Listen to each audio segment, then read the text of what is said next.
Ratusan peternak dan peloper susu sapi segar di Boyolali menggelar aksi mandi susu dan membuang puluhan ribu liter susu sapi ke TPA. Peternak kecewa kuota susu lokal dibatasi di industri pengolahan susu yang berdampak pada penumpukan stok susu sapi peternak.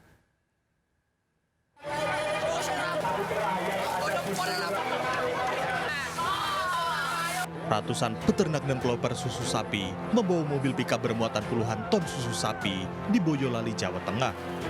Berkumpul di monumen, mereka melakukan aksi mandi menggunakan susu sapi segar. Ada pula peternak sengaja berendam di tabung susu. Susu sapi juga dibagikan gratis kepada pengguna jalan.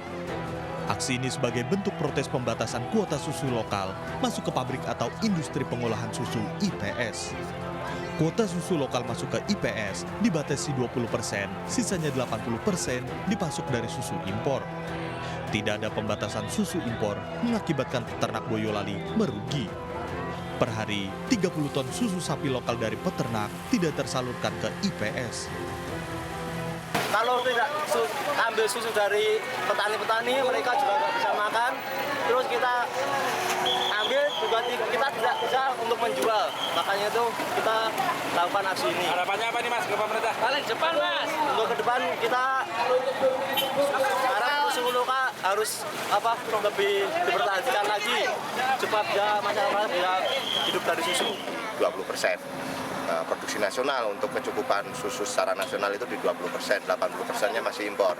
Yang harusnya meskipun pasar sesepi apapun, produksi lokal kita bisa terserap semua. Seandainya pemerintah maupun industri itu memang mementingkan produksi dari susu lokal kita. Di akhir aksi, peternak dan peloper susu sapi membuang 50.000 liter susu sapi segar ke tempat pembuangan akhir di Winong. Dari Boyolali, Jawa Tengah, Tata Rahmanta melaporkan. Tawuran dua kelompok warga kembali terjadi di Klender, Duren Sawit, Jakarta Timur. Seorang pelaku tertabrak kereta api saat tawuran meluas dari badan jalan ke perlintasan rel.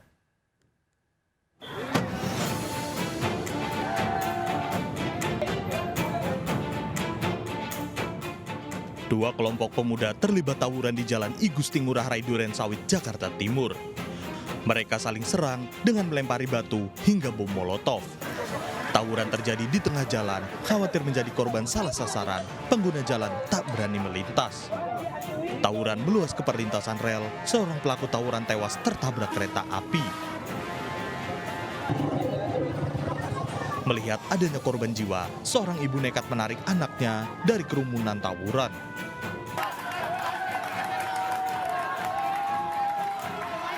Polisi kewalahan membubarkan tawuran, tak diketahui penyebabnya, sebagian warga melayangkan protes.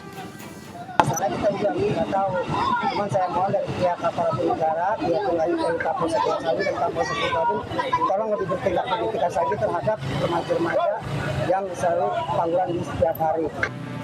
Polisi meminta keterangan sejumlah saksi guna menyelidiki pemicu tawuran. Pelaku tawuran tewas tertabrak kereta api dibawa ke rumah sakit Polri. Dari Jakarta, Rizky Falu melaporkan. Pemirsa, 33 anggota TNI diduga terlibat penyerangan warga Sibiru-Biru, Deli Serdang diperiksa di Pomdam 1 Bukit Barisan. Akibat penyerangan, seorang warga tewas dan 8 luka-luka.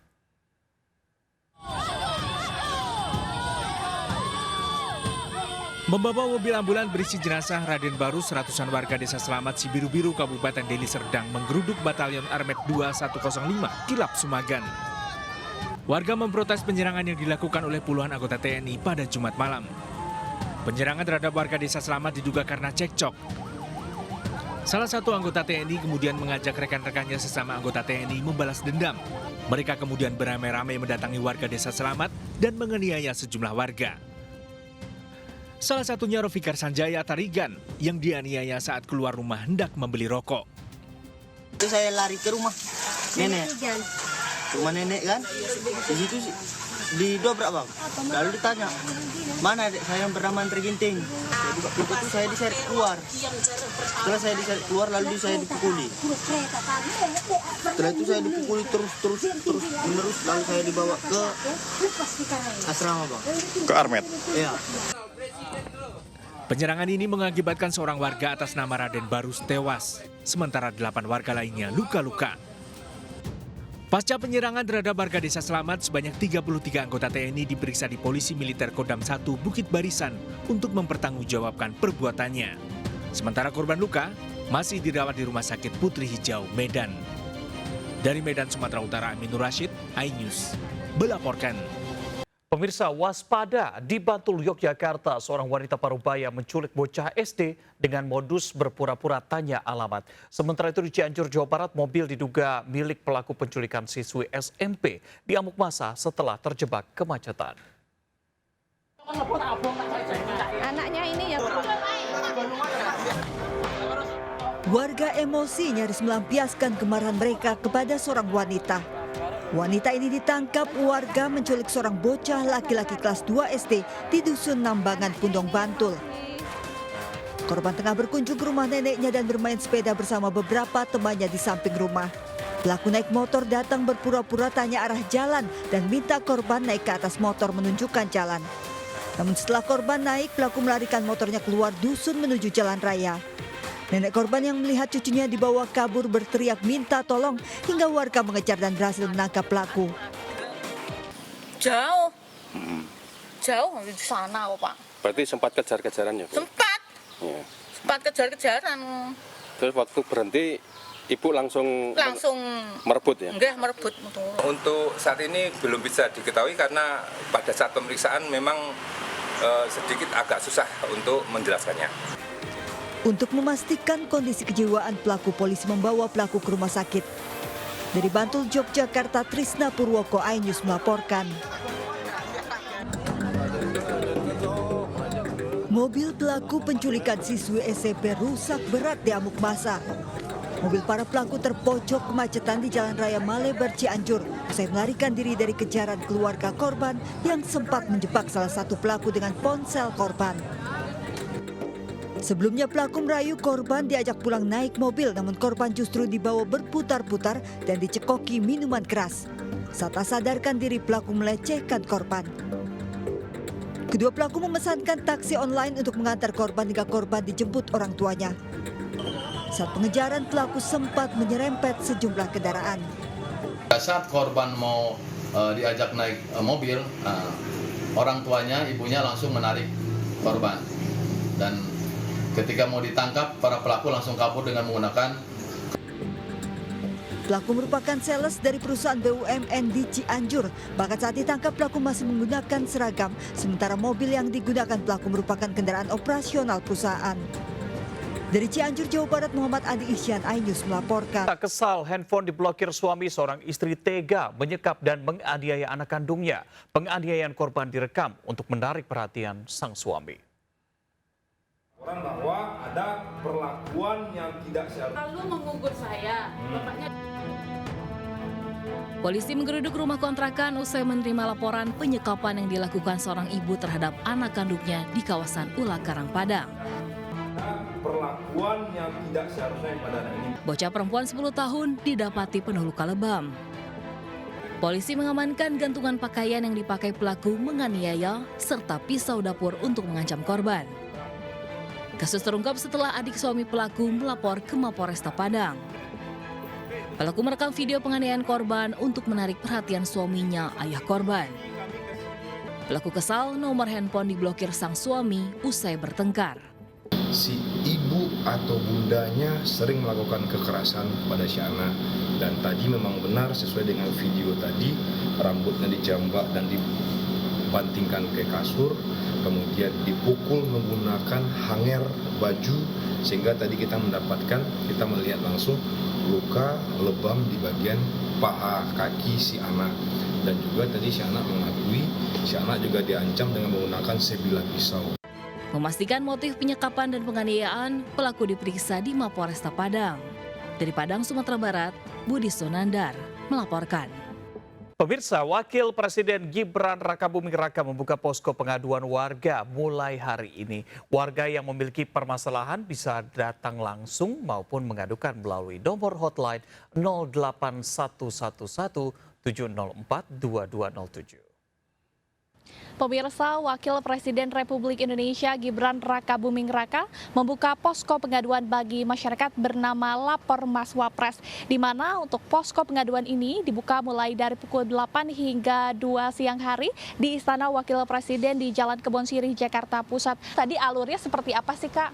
Alurnya tadi ke administrasi dulu, ngasih KTP, terus dikasih nemtek buat ke dalam. Nanti ditanya-tanyain tentang tunjangannya, pengaduannya. Oke, baik. Kak Selvi, terima kasih banyak ya. Pemirsa, memang untuk pengaduan ini masyarakat dapat datang langsung ke Istana Wakil Presiden ataupun dapat melalui WhatsApp pengaduan, yakni Lapor Mas Wapres, yang mana WhatsApp-nya 08111 704 2207.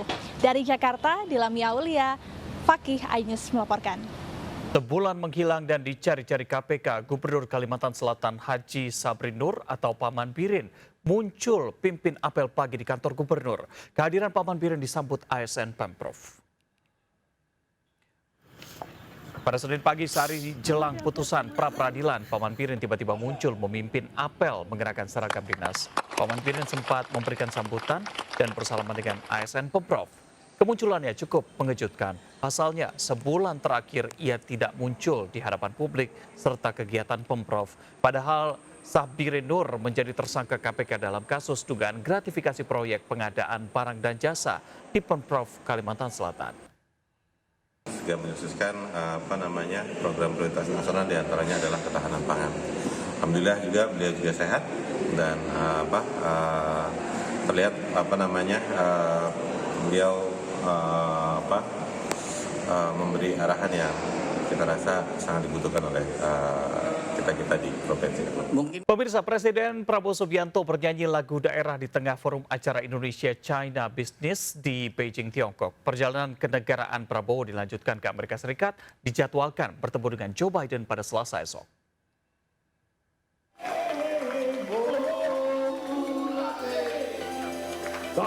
Di tengah lawatannya ke Beijing, Tiongkok, Presiden Prabowo Subianto menyanyikan lagu Maluku, O Ulate.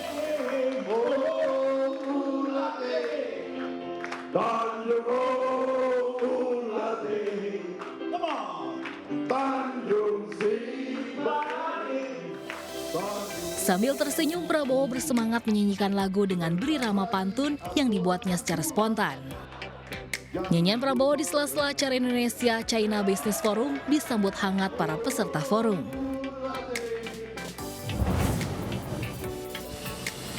Usai menyelesaikan lawatan kenegaraan di Tiongkok, Prabowo bertolak ke Washington DC, Amerika Serikat. Terlihat sejumlah pihak menyambut kedatangan Presiden Prabowo. Dalam kunjungan resminya, Presiden Prabowo dijadwalkan untuk bertemu sejumlah pihak, termasuk Presiden AS Joe Biden pada Selasa esok. Badan Pos Ukraina meluncurkan perangko edisi spesial yang menampilkan foto Presiden Indonesia Prabowo Subianto. Peluncuran perangko ini bertujuan menyambut pelantikan Presiden Indonesia ke-8. Perangko ini menunjukkan kedekatan kedua negara sekaligus memberikan dukungan terhadap pemimpin baru Indonesia. Tim Liputan iNews melaporkan. Menghabiskan akhir pekan, Presiden RI ke-7 Joko Widodo mengunggah momen saat dirinya mengajak dua cucunya, Jan Etes dan Lalembah, berjalan-jalan naik MRT Jakarta. Menghabiskan akhir pekan bersama keluarga, Presiden RI ke-7 Joko Widodo mengajak kedua cucunya serta sang istri Iriana Jokowi untuk berjalan-jalan mencoba transportasi publik MRT Jakarta.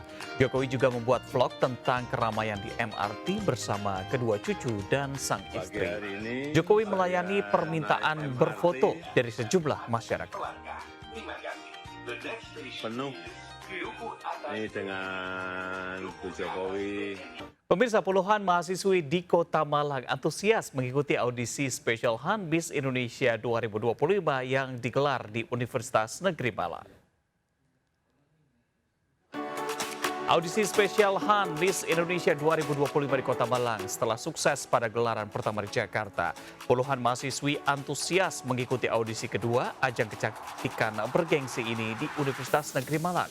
Ajang Miss Indonesia menjaring berbagai potensi kaum hawa yang memiliki kecantikan luar dan dalam serta bertalenta yang siap memancarkan pesona kecantikan Indonesia di kancah internasional.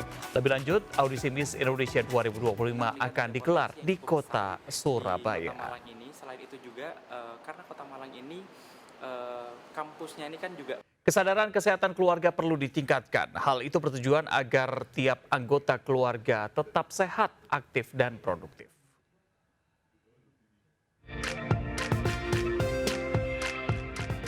Selama 29 tahun perjalanan Indonesia, Prudential Life Insurance, Prudential Indonesia terus memperkuat komitmennya untuk mendampingi dan melindungi keluarga Indonesia guna menjadi mitra dan pelindung terpercaya.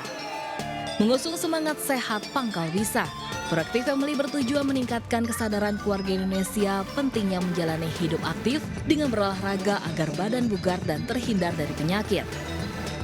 Melalui Proactive Family, Prudential Indonesia semakin memperkuat komitmen perusahaan untuk memberi perlindungan jangka panjang bagi keluarga, termasuk tindakan preventif berolahraga.